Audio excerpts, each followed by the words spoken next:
Почитувани граѓани, денес овде во Карпош 2 на улицата Веселин Маслеша и официјално се пушта во употреба новото детско инклузивно игралиште направено од градот Скопје. Практично се работи за игралиште кое што има и реквизити за дечињата со попреченост, но и стандардни реквизити, како и дел фитнес реквизити за рекреација. Ја одбравме оваа населба на селбата Карпош 2, бидејќи статистички во основното училиште Вераци Ривири, кое што е реонско училиште, имаме најголем број на дечиња со попречености. Се надевам дека токму поради тој факт максимална ќе биде искористеноста. Неодамно овде заедно со градот Скопје го освеживме и зеленилото кај Драмскиот театар и кај Тинексот во Карпош 2.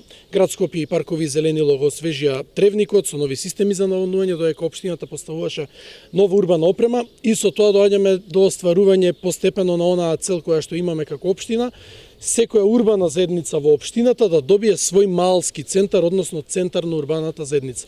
Се надевам дека граѓаните совесно ќе ги користат овие реквизити и сите останати кои што се направи или ќе се направат во иднина, и се надевам дека ова ќе продолжи да биде навика во која што ја покажуваме различноста од претходно, каде што вакви парчиња на земја се користеа за стамбени згради, а сега се користат во интерес на граѓаните за повеќе дружба, повеќе малски живот и повеќе зеленило.